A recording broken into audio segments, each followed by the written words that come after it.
Good morning and welcome to Frankly Speaking here on WYDC TV Big Fox. I'm your host, Frank Acom. I see my computer glitched a little bit there, trying to make sure everything looks good. So we have new equipment and we have a new computer, so I'm hoping that everything is running smooth. It says audio and video good. All right.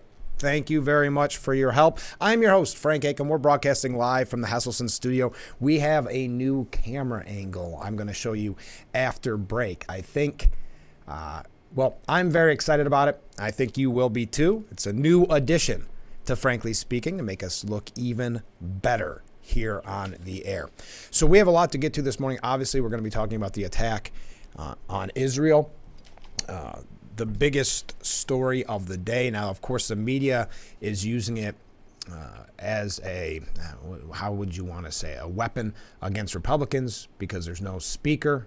And apparently that is a major concern for those in the media as Israel is being attacked. We're going to talk about that. We're going to give you some opinion from some talking heads, also from some political leaders. So let me put up my contact information. Again, like I said, we've got some new computers, so you might see a couple things, some glitches. Let me know if you do. I'd love to hear from you right there. And we have a busy week. We don't have any guests today, but the rest of the week we are jam-packed. Tomorrow, Darlene from Steuben County will be our guest on, I'm trying to think off the top of my head, Wednesday, Allison Hunt. Thursday, former Congressman Joe Sempolinski. And then I forget who's on Friday. But we'll have that for you a little bit later on. Okay. Israel says it's at war after the surprise Hamas attack. This coming out yesterday has been updated. We're going to try to give you the most recently updated information. According to this piece by AP News, the toll has passed 1,100 dead and thousands wounded on both sides. The fight continued in several locations Monday morning. At least 700 people have reportedly been killed in Israel, a staggering toll on a scale the country has not experienced in decades, and more than 400 have been killed in Gaza alone. Our thoughts and prayers to the people of Israel.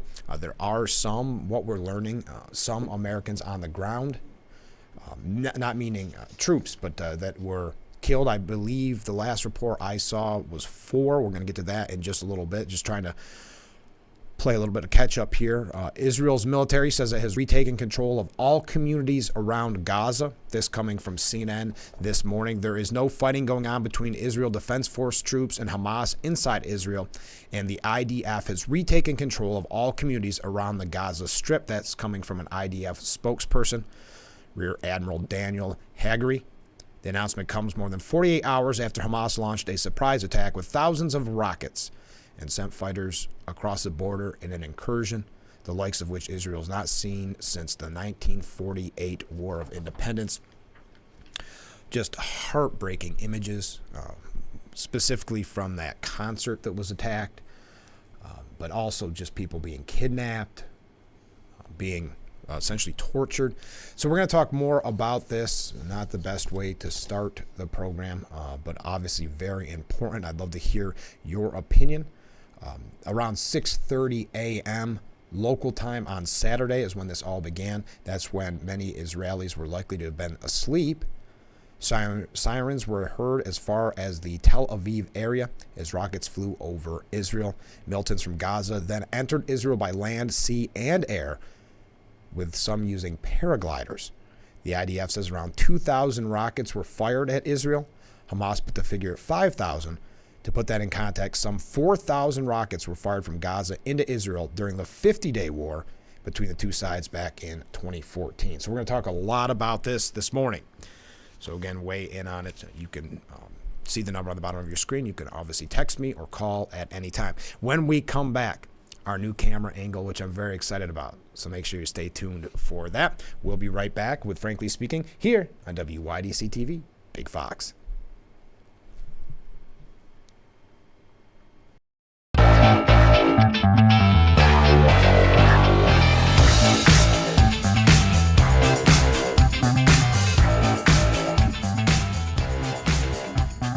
What do you think of our new angle here? A live look at Market Street on this beautiful morning, broadcasting from the Hesselson studio. This is Frankly Speaking. I'm your host, Frank Aiken. What do you think of the new look down Market Street? I love it. It's right on top of our roof there, obviously, and you get a look at the early morning traffic. Not a lot happening yet this morning, but that is our new camera angle here on Frankly Speaking. I love it. All right, let's get back to it. Hamas says U.S. sending the carrier strike group is, quote, aggression against Palestinian people. The movements do not frighten our people nor their resistance, which will continue to defend our people and our holy places, said a Hamas spokesperson. They said that the United States taking part in, quote, aggression against Palestinian people by sending a Navy carrier strike group to the eastern Mediterranean Sea.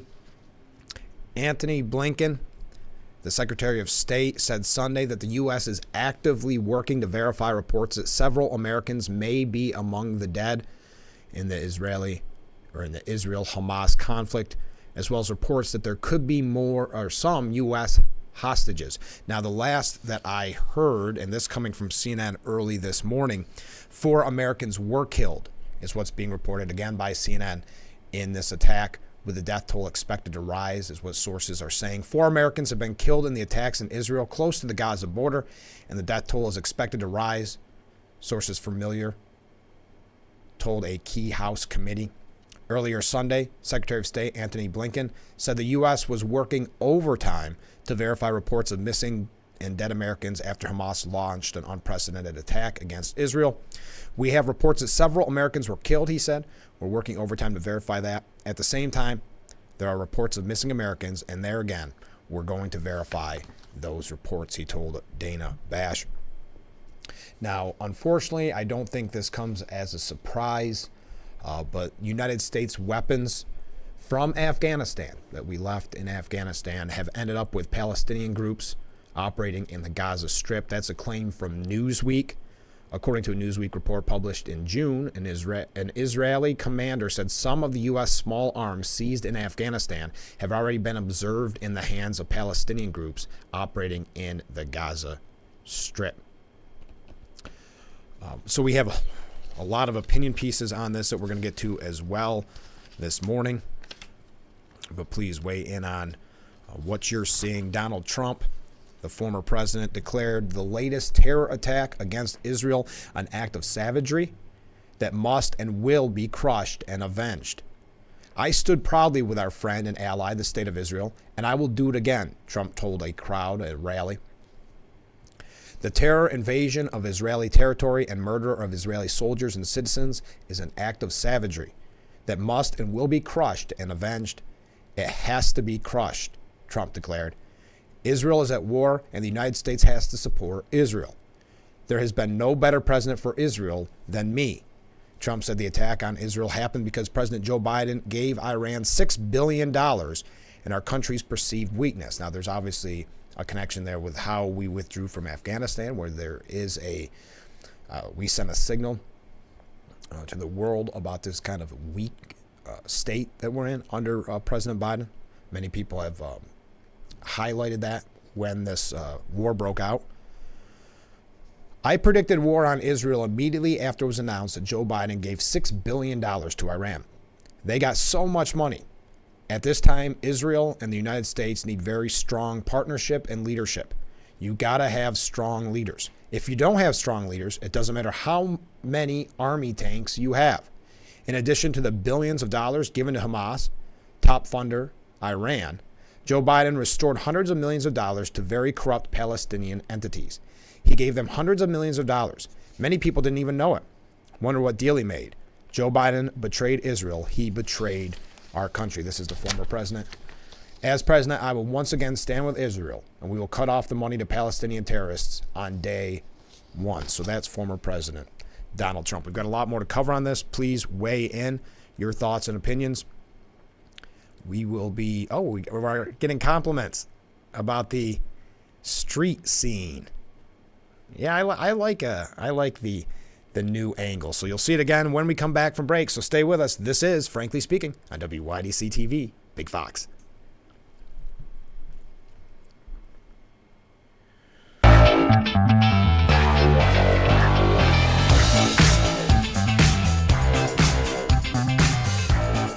There's our live look at Market Street here in Corning. Welcome back to Frankly Speaking.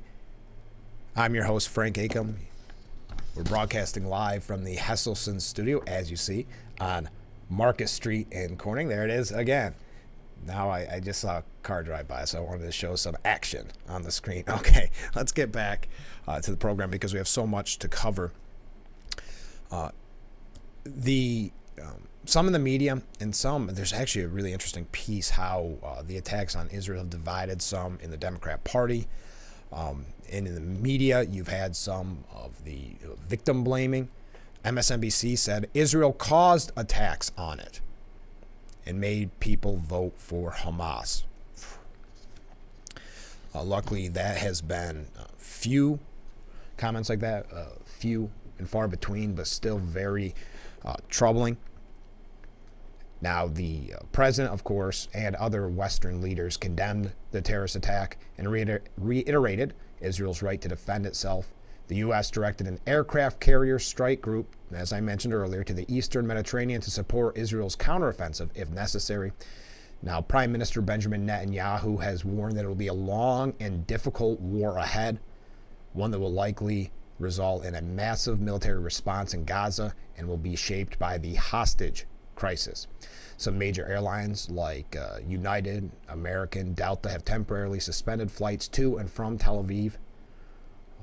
And also cities in the U.S. and Europe have boosted security at Jewish holy sites. Now, according to Eugene Kontrovich, a legal scholar, he says this is by far the worst massacre of Jews since the Holocaust.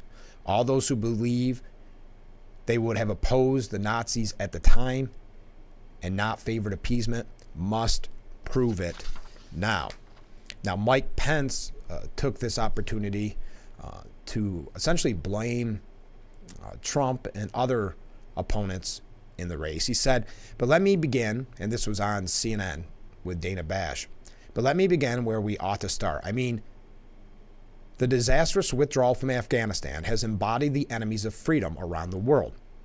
And now war is raging in Eastern Europe, and President Joe Biden's kowtowing for the last 2.5 years to the mullahs in Iran, lifting sanctions, begging them to get back in the Iran nuclear deal, and then paying $6 billion in a ransom for hostages, I think set the condition for this unprecedented terrorist attack by Hamas against Israel. Again, this is former Vice President Mike Pence. He said, but I also believe this is what happens when we have leading voices like Donald Trump, Vivek Ramaswamy, and Ron DeSantis signaling retreat from America's role as leader of the free world. Look, what happened in Ukraine was unprovoked invasion by Russia. What happened this weekend was an unprovoked invasion by Hamas into Israel. And I really believe, now more than ever, both the debate within the Republican Party and the debate within America is whether or not we're going to once again stand without apology as the leader of the free world, as the arsenal of democracy. The heartbreaking images coming out of both of these theaters of operation remind us that America is the indispensable leader of the free world, and if I'm president of the United States, we will lead from American strength. So that is former Vice President Mike Pence.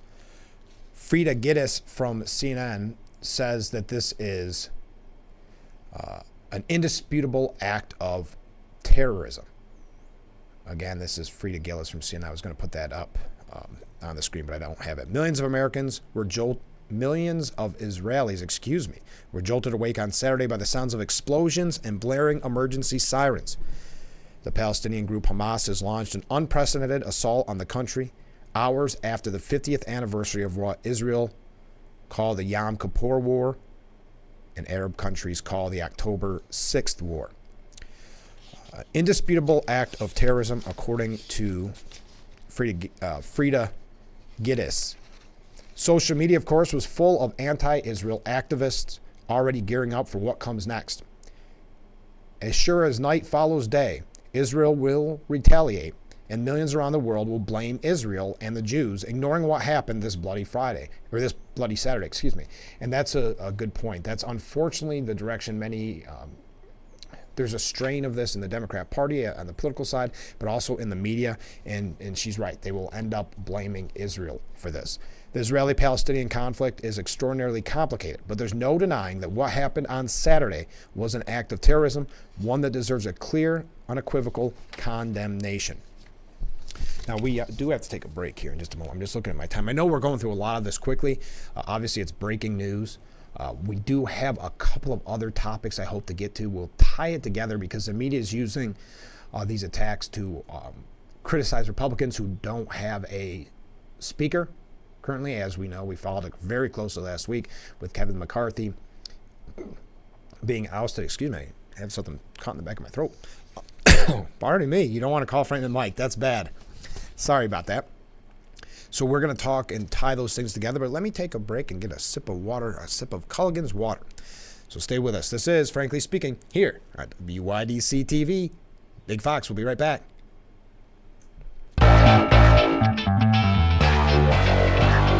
What a beautiful day on Market Street. Welcome back to Frankly Speaking here on WYDC TV.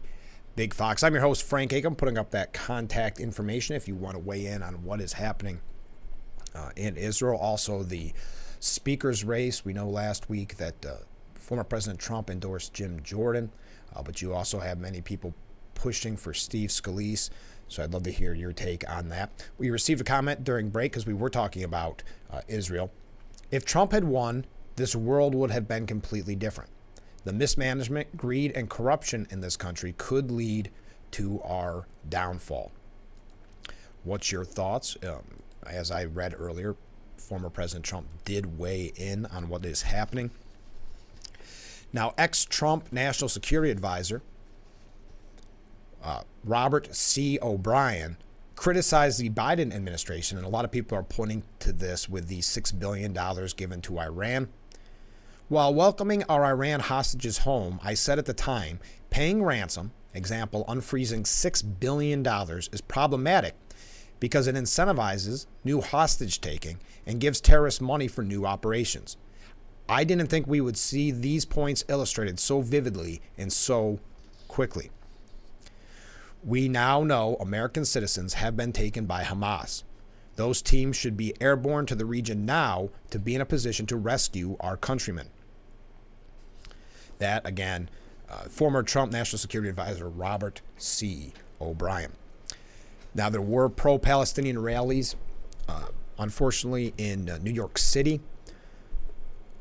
That rally was met by Israel supporters in Midtown as Governor Hochul slams the abhorrent demonstration after Hamas's attack. The pictures are very disturbing and troubling. Flags, Israeli flags being burned and stomped on, swastika images. Hundreds of pro-Palestinian demonstrators organized by the Democratic Socialists of America rallied Sunday in New York City, stomping on and burning the Israeli flag as Islamic terrorists in the Gaza Strip continued their assault on the Jewish state. This coming from the New York Post. Scores of counter-protesters turned out in support of Israel at the Manhattan Rally too, with verbal clashes between the opposing sides escalating throughout the day and at least one skirmish breaking out near the UN in Midtown. One attendee in the pro-Palestinian camp was pictured holding up an image of a swastika on their phone. The New York City chapter of the Democrat Socialists of America, the party of Representative Alexandria Ocasio-Cortez, Representative Jamal Bowman, and a couple dozen other prominent New York politicians had announced the 1 p.m. rally in Times Square on Saturday, just hours after Hamas's surprise attack on Israel. The announcement drew immediate condemnation from Governor Hochul, who called the planned demonstration abhorrent and morally repugnant. A couple hundred demonstrators turned out to the rally on West 43rd Street and Broadway, shouting "Free Palestine" and holding up signs saying "End all U.S. aid to Israel" and "Palestine will be free." And I've got to, you won't hear me say this very often, but I've got to agree with Governor Hochul. It's abhorrent. There should be more people in the political realm speaking out against this. Now, leaders across the country and the world sent their prayers to Israel. Calls for prayer came from members of Congress of both parties. from Representative Jim Jordan all the way to Representative Nancy Pelosi.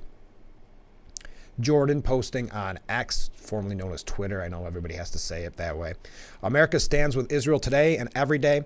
It must defend itself against these Hamas terrorists. We will continue to pray for our great allies and their citizens. That's Jim Jordan. Nancy Pelosi wrote, the terrorist attack by Hamas against Israel, including against children and civilians, are monstrous and unacceptable. We all join in condemning this assault and praying for the lives lost. The U.S. stands unwavering, that's weird, with Israel and supports her right to defend herself. Security in Israel must be swiftly and permanently restored.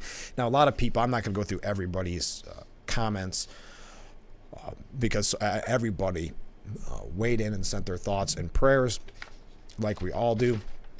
Those were just a few, I think, worth noting. Jim Jordan, of course, on the short list for Speaker. Many believe he will get it after the endorsement by former President Trump. We're going to talk about that in a little bit. I know we're going through a lot this morning. I apologize, folks, if we're going too quick.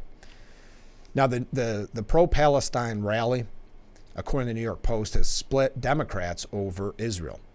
A pro-Palestinian rally Sunday that I just mentioned, endorsed by the city chapter of the Democrat Socialists of America, ensnared prominent party members amid widespread condemnation of the event.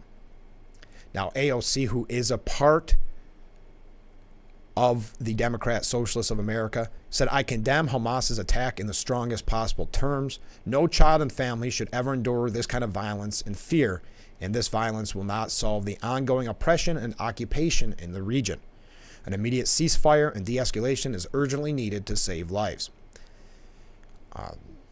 Now, the rally, again, about 1,000 pro-Palestinian backers were chanting resistance is justified when people are occupied, highlighted differences over how progressive members responded to the attacks. And we've talked about this in the past with that strain of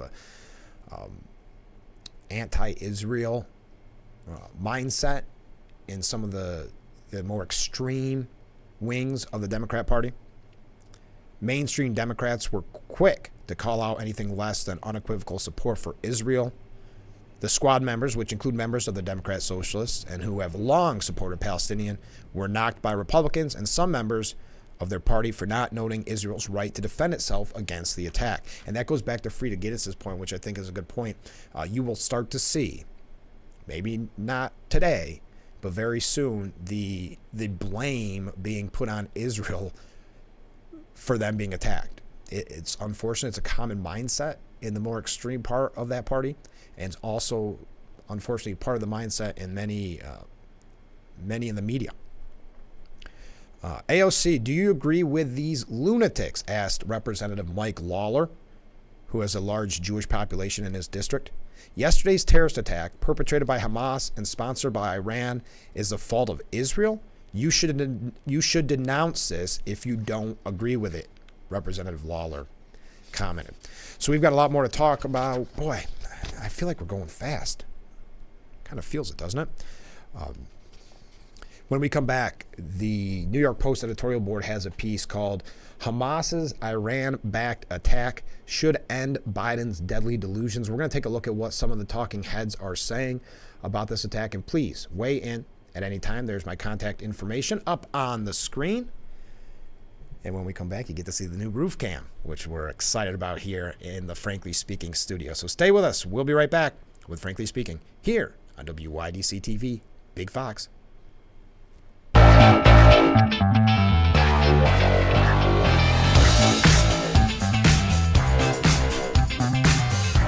What a beautiful look at Marcus Street there with our new camera angle. I hope that you like it as much as I do. Welcome back to Frankly Speaking here on WYDC TV Big Fox. I'm your host, Frank Acom. We are broadcasting live from the Hesselson studio here on Marcus Street in Corning. There's a look at Marcus Street again. I really like that new angle. Sorry, I'm not going to be doing this every program, just at first. I'm excited. I'm like a kid with a new toy. Comment from during the break. Thank you for airing President Trump's comments.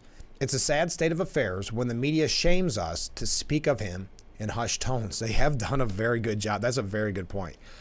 I don't know if we've really talked about it a lot, but this kind of self-censorship that people almost don't even realize they're doing. They have to be careful of what they say about their political support. The media has been very good at this.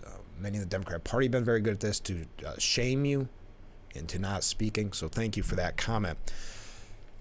Hamas's, I mentioned this right before break, Hamas's Iran-backed attack should end Biden's deadly delusions.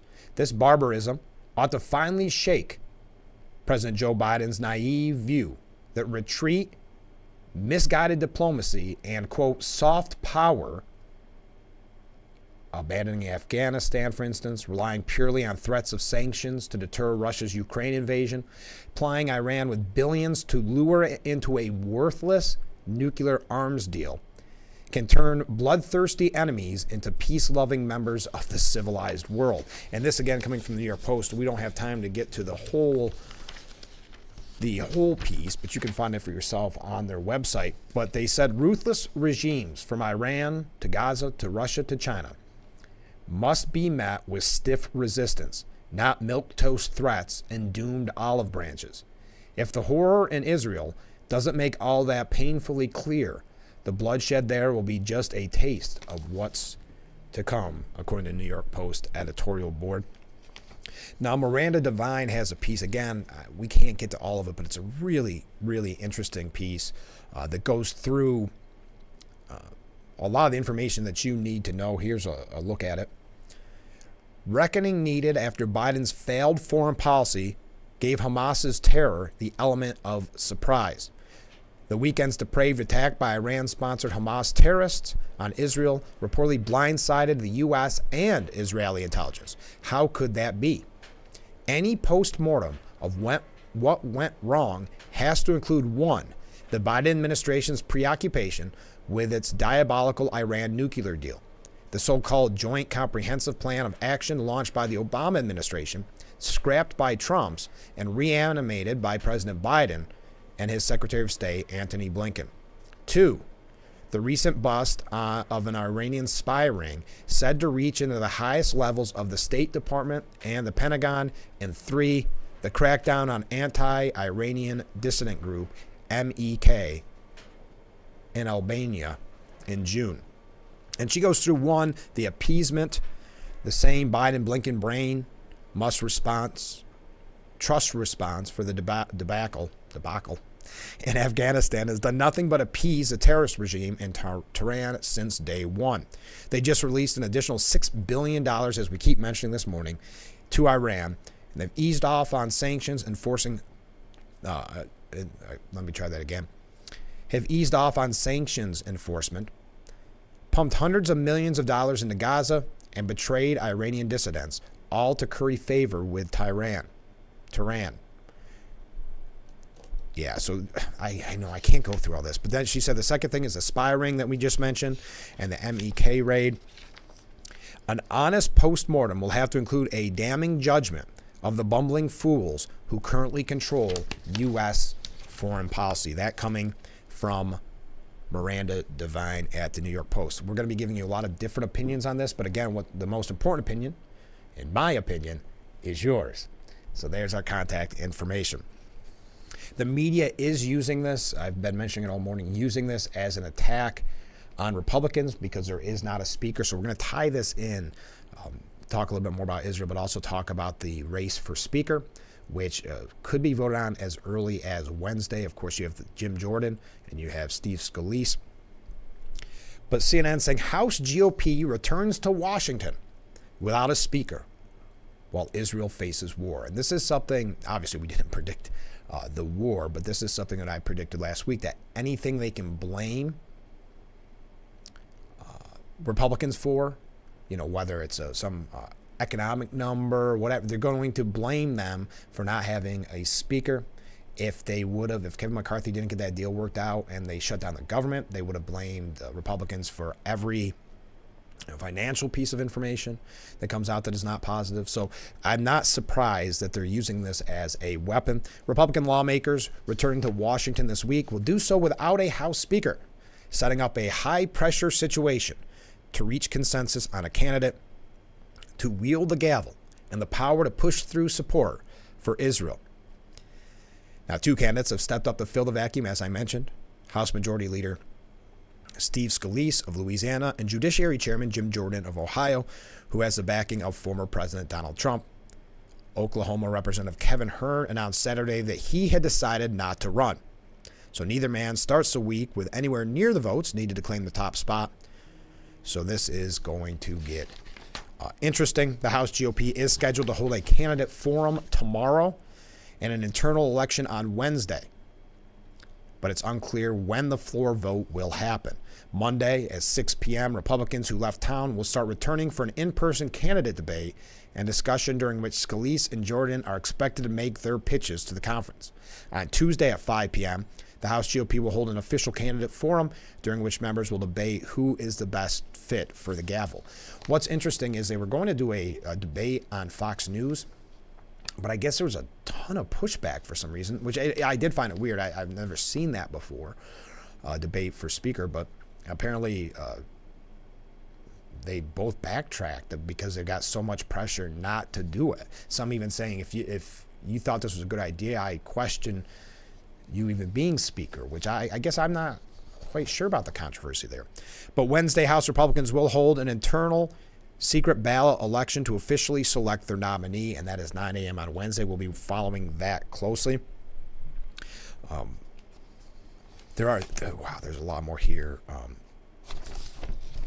about Israel. America's political turmoil hampers its capacity to lead through yet another global crisis.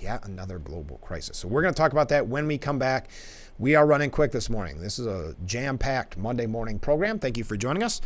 We'll be right back after this short break with Frankly Speaking here on WYDC TV, Big Fox.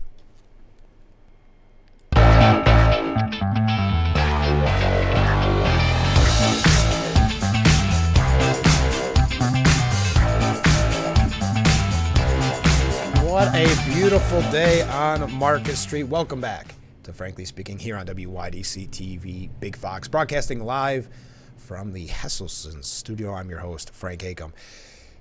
America's political turmoil hampers its capacity to lead through yet another global crisis. A weekend of terror in Israel has sharpened already grave questions about the capacity of the politically fractured U.S. to lay out a unified and coherent response to a world spinning out of control. When the House of Representatives descended into chaos, remember I said that's the big word of the week was chaos.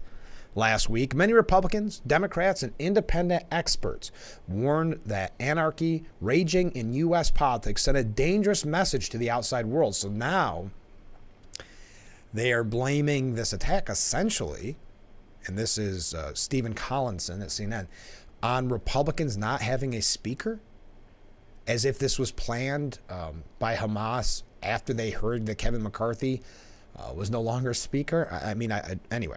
But no one could foresee just how quickly the paralysis in Washington would test the country's reaction to a major global crisis.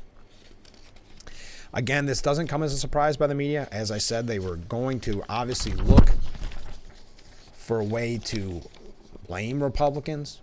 GOP hopeful Nikki Haley, a former U.S. ambassador to the United Nations, for instance, implied Sunday on Meet the Press that funds that Iran may not have to spend on medicine because of the hostage deal could now be spent on terror. Quote, Secretary Blinken, it's just wrong to imply that this money is not being moved around as we speak, Haley said. Another 2024 candidate, GOP Senator Tim Scott of South Carolina, went even further, accusing Biden, quote, and listen to how CNN has to defend Biden, who has been one of the strongest Washington supporters of Israel in half a century in politics, of being complicit in the attacks. So Biden, according to Stephen Collinson, has been one of the strongest Washington supporters of Israel in half a century in politics. Now, Hakeem Jeffries also used this as an opportunity, saying the GOP has to get their act together with the speaker's race. It is my hope that my Republican colleagues get their act together, can settle on a speaker who can receive 217 votes. This, again, House Minority Leader Hakeem Jeffries. And that we can move forward to get the business of the American people have done both as it relates to our domestic needs as well as our national security considerations in terms of being there for Israel and being there for the Ukrainian people. So that is from Hakeem Jeffries. Here's another example. Ousting of Kevin McCarthy reflects today's crisis of authority. Never in the 200, and this is coming from Martin Gurry from New York Post, never in the 234-year history of the House had a sitting speaker been overthrown in midterm. It was a new thing under the sun. By any reckoning, McCarthy's ouster was historic, or in the language of the news media, unprecedented, a word that echoes like thunder in Washington, where the unprecedented has become appallingly commonplace. But what on earth did it mean? Once history is invoked, we should expect significant political change. In this case, none has occurred. So we're going to talk about the race for Speaker. Again, if you're not familiar, Jim Jordan, who was endorsed by former President Trump, is on the short list, as well as Steve Scalise. Can they get to the 217 votes needed? We'll take a look at that when we come back. But first, we have to take a break. This is Frankly Speaking on WYDC TV. Big Fox, please stay with us.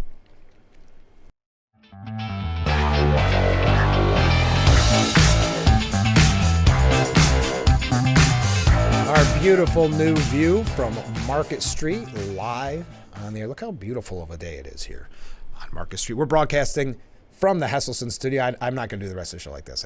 I like that angle. What do you think? You want me to do the rest of the show like that? No. Let's get back to the issues at hand. Ousting of Kevin McCarthy reflects today's crisis of authority, as I mentioned. So in this case, nothing politically historic has changed, according to Martin Gurry. So what on earth did it mean? Once history is invoked, we should expect significant political change. In this case, none has occurred. The next speaker is likely to be an ally of McCarthy's. Neither Gaetz nor the Democrats will have much influence over that. Gaetz' expectation for the revolt were inscrutable. Was it a personal vendetta, which is many people's thoughts, mere grandstanding, an ideological stance, or as one political talking head has suggested, did he bring the House to a grinding halt just because he could, simply because he could? It did get to a point where it seemed like that. The crisis of authority can be expected to deepen as the 2024 presidential campaign season highlights the astronomical distance between the public's expectations and our political reality. Kevin McCarthy's abrupt and inexplicable dethronement as Speaker was merely a step in that direction. If a higher meaning can be attached to the incident, it's as a warning. Fasten your seatbelt. We face a lot of turbulence ahead. And whoever the speaker is, they're going to have to change that rule that one person can do all of this. Now, whether or not, whatever you think, we had a lot of people say that they liked the fact that McCarthy was out. I don't like the timing of it. I think I've mentioned that before, not just because of what's happening in Israel. It wasn't anything foreshadowing like that. I don't think it paints the Republicans in a good light, even though the media is never going to paint us in a good light. So I'd love to hear your thought on it. But Democrats had actually indicated to McCarthy that they were going to help save him, according to a new report, and then voted him out anyway. And that's not the one problem. That is a problem that I have, is that basically the Democrat Party gets to decide who our speaker is as Republicans. A GOP member of the Problem Solvers Caucus indicated that right up until the final days, Democrats signaled they may at least be open to voting present to lower the threshold needed for McCarthy's political survival. The lawmaker pointed to Representative Matt Cartwright, who is not a member of the Problem Solvers Caucus, but suggested earlier on that he would be open to helping McCarthy. Quote, even people like that were saying that they were going to vote present, and something changed over the weekend. So yes, the members of the Problem Solvers gave absolutely no indication that they were going to side with Representative Gaetz. That's another part that I guess I have a problem with. To punish McCarthy for working with Democrats on the continuing resolution, in retaliation, Matt Gaetz worked with Democrats to decide who wasn't the speaker, of course, with no options on the other side. Now, Matt Gaetz says booting McCarthy was absolutely worth it, even if he gets expelled. He told Meet the Press, absolutely. Look, I'm here to fight for my constituents, and I'm here to ensure that America is not on a path to financial ruin. Now, Gates, who many speculate, it's rumored that he is going to run for governor in Florida, was livid at McCarthy's decision to bring up a continuing resolution to avert a government shutdown on September 30th.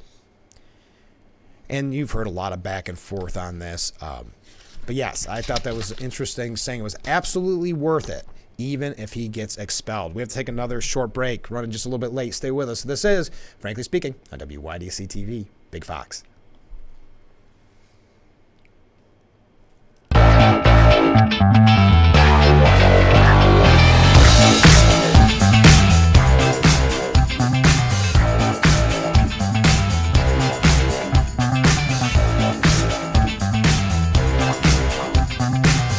Thank you to everybody. We've been talking about our new screen looking over Market Street. Boy, looks beautiful, doesn't it? Look how nice that looks. So that's a new addition to the program. All right, we are just about out of time. There is a push by some behind the scenes to return Kevin McCarthy to the speakership.